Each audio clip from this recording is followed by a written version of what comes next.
Well, US President Donald Trump and his allies are blaming diversity, equity and inclusion initiatives for contributing to the tragic plane crash outside of DC on Wednesday night without providing any evidence of a link between the two. Trump has claimed the FAA's DEI policies had included hiring people with severe intellectual and psychiatric disabilities, but I'll tell you why this is a big deal. Trump repeatedly cited DEI policies, which is a favorite boogeyman at the Federal Aviation Administration, as having some role in the plane collision during White House remarks. He also blamed Democrats who advanced inclusive workplace policies. You must note, while the cause of the crash is not yet known, Trump implicitly equated racial, gender, and other forms of diversity with a lower quality federal workforce. Meanwhile, officials say there hadn't been anything unusual about the flight paths for either aircraft leading up to the collision, nor had there been a breakdown in communications. But in reality, aviation experts have focused on a shortage of air traffic controllers rather than any DEI initiatives as a safety concern. Administration will set the highest possible bar for aviation safety. We have to have our smartest people. It doesn't matter what they look like, how they speak, who they are. It matters intellect, talent, the word talent. They have to be talented, naturally talented geniuses. You can't have regular people doing that job. They won't be able to do it. But we'll restore faith in American air travel. I'll have more to say about that. I do want to point out that various articles that appeared prior to my entering office, and here's one. The FAA's diversity push includes focus on hiring people with severe intellectual and psychiatric disabilities. That is amazing. Well, as you've just heard, Trump and his allies are blaming diversity, equity and inclusion initiatives for contributing to this tragic plane crash. They have not provided any evidence of a link between the two, but the US president claimed that the FAA's DEI policies had included hiring people, and I quote, with severe intellectual and psychiatric disabilities. Why is this a big deal? Well, Trump has repeatedly cited DEI policies at the Federal Aviation Administration as having some role in the plane collision during his remarks at the White House. He has also blamed Joe Biden's administration, the Democrats, who advanced inclusive workplace policies. But as we speak, the cause of the crash is not yet known. Trump implicitly equated racial, gender, and other forms of diversity with a lower quality federal workforce, though.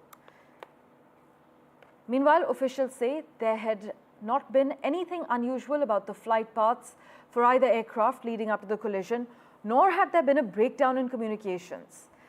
But aviation experts have focused, meanwhile, on a shortage of air traffic controllers rather than any DEI initiatives, as Trump had claimed. But this mid-air collision between an American Airlines flight and a US Army helicopter in Washington, D.C. killed all 67 people aboard both aircraft, and a preliminary report from officials says that staffing at the air control tower was not normal at the time of this crash.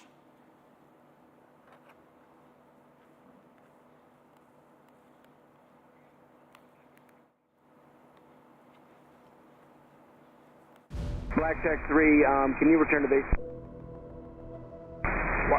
Blackjack 3, proceed directly to Glebe. I need you to land. I need you to land immediately. Can you go to Dulles for a few minutes?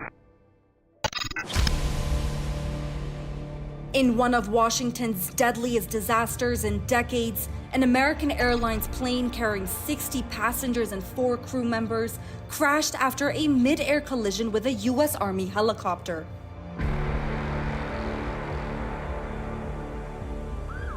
DC officials have said there were 3 soldiers in the Army helicopter. The crash occurred as the plane was landing at the Ronald Reagan Airport near Washington, D.C., just 5 kilometers from the White House. Both aircrafts plunged into the Potomac River. Hundreds of first responders are braving frigid waters in a desperate recovery mission as authorities believe there are no survivors. At this point, we don't believe there are any survivors from this accident. And we have recovered 27 people from the plane and 1 from the helicopter. where we are switching from a rescue operation to a recovery operation. You know, when one person dies, it's a tragedy, but when many, many, many people die, it's an unbearable sorrow. It's a heartbreak beyond measure. American Airlines CEO Robert Isom has expressed his deep sorrow over the collision. First and most importantly, I'd like to express our deep sorrow about these events. This is a difficult day for all of us at American Airlines, and our efforts now are focused entirely on the needs of our passengers, crew members, partners, first responders, along with their families and loved ones. My colleague Alistair D'Souza has been tracking the latest developments in Washington, D.C. for us. He joins us live at the moment. Alistair, as you've been reporting, 2 black boxes have been recovered, and also now the staffing at air traffic control is coming into question. Take us through what all we know so far. Let's talk about that. Those 2 black boxes that have been recovered, Parmeshwar, as we've been saying, media reports actually confirming that those black boxes from the jet have been recovered. One belongs to would be about the cockpit voice recorder. The other collects the data. So the data recorder, 2 sets of black boxes recovered from that American Airlines jet at this point in time. Now, the big question is, what are we going to hear as far as details that come through? What details do we get as far as what was said in the cockpit moments before that crash? Also, what details do we get in terms of flying altitude and other things that would come through? Now, ordinarily, this might not take long. It could take a few hours for authorities to crack this, to get into those black boxes and get that data out to give us an understanding of what potentially happened. But that may not actually be the case. It might be weeks before we actually hear from authorities. Also, one must remember that as far as these black boxes go, we also don't know if they may have potentially been damaged in the explosion. Also, of course, those black boxes are made to withstand a lot of impact. So hopefully in this case, things stay intact and authorities are able to access that. But that would be one of the questions that we'll be waiting to hear as to how good if the black boxes have been compromised by any way in terms of the impact and damage. So lots going to be coming out in the next few days as far as what details we would be able to recover from those 2 black boxes that have been recovered now a few hours ago here in Washington, D.C. Alistair, also President Trump has slammed the former administration, Biden's administration. Some are now blaming him for the crash.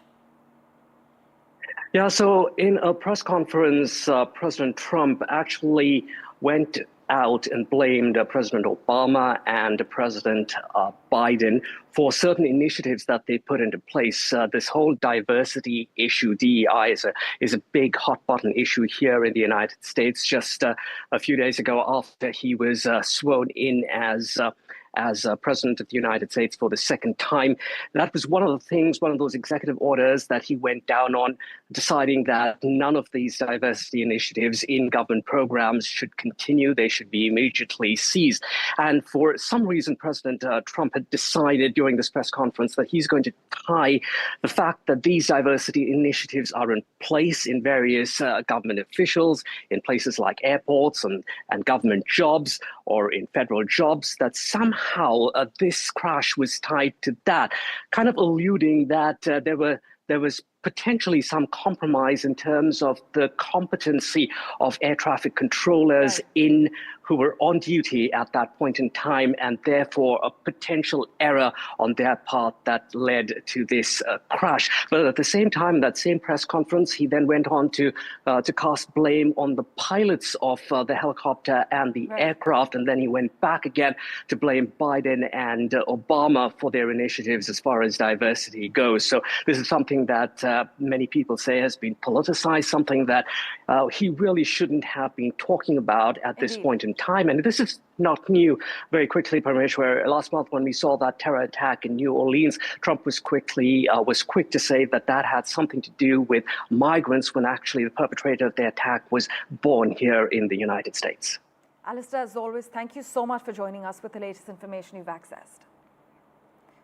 Well, it's the deadliest airline crash in nearly a quarter of a century in the United States. But Trump has appointed Christopher Rocheleau, a 22-year FAA veteran, as acting administrator of the agency. Now, Trump described Rocheleau as a highly respected individual. The Federal Aviation Administration's most recent administrator, Michael Whitaker, resigned when Trump took office last week, and he held the job for about 15 months.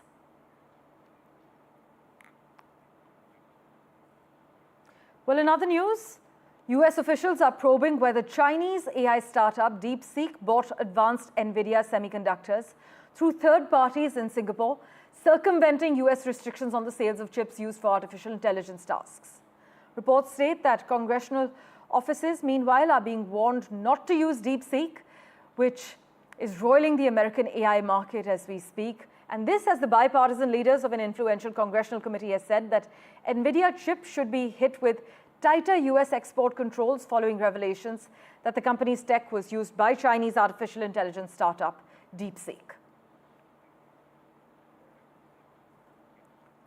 Well, in other news, Tulsi Gabbard, Donald Trump's nominee for National Intelligence Director, refused to call the whistleblower Edward Snowden a traitor, but sought to rein in her unorthodox views on foreign dictators and opposition to electronic surveillance during a tense confirmation hearing that could sink her nomination to oversee the country's sprawling intelligence community. Meanwhile, Kash Patel sought to allay concerns about his fitness to serve as the FBI director at his Senate confirmation hearing, but declined to engage with questioning that explicitly asked whether he would use his position to investigate some of Trump's top political opponents. The hearing revolved around Patel's provocative public remarks, attacking the FBI and his ability to resist political pressure from the White House, a topic that has come to the fore with the Justice Department rocked by the ouster of prosecutors who worked on cases against Trump. Listen into their reactions.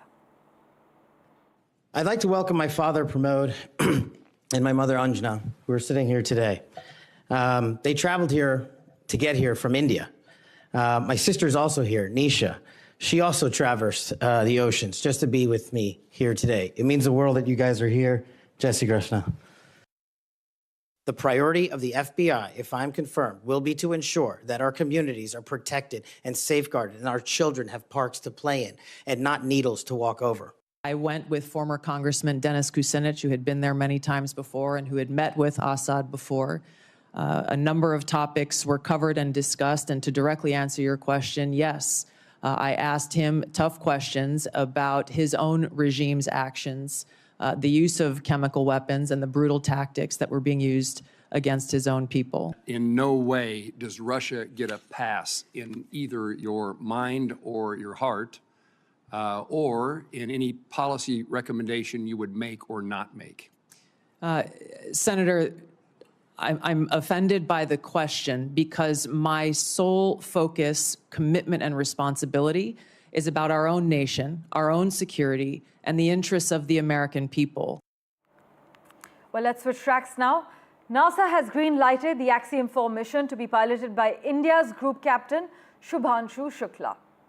The Indian astronaut will be joined by 3 others on the 14-day mission to the International Space Station. And Shubhanshu Shukla is set to become the second Indian to go to space after Wing Commander Rakesh Sharma's journey on board the Soyuz T-11 back in 1984 in April.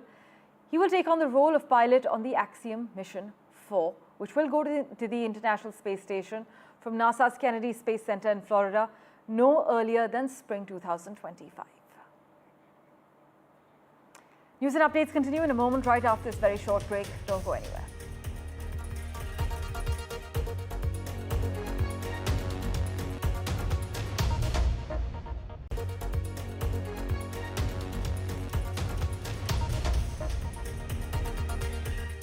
A further 110 Palestinian prisoners have now been freed from Israeli jails as part of the ceasefire deal. In phase 1, the current phase of the ceasefire and hostage release deal, a total of 33 Israeli hostages taken captive by Hamas and other armed groups in the October 7 attacks are supposed to be freed.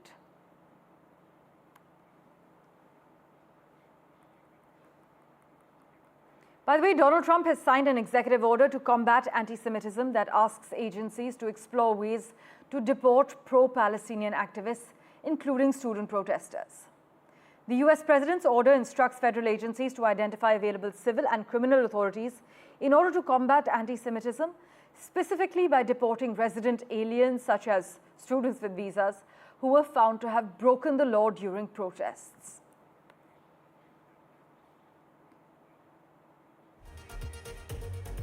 Thank you for investing your time and watching this edition of The World 24/7. As always, we'll keep tracking the latest for you. Do stay tuned.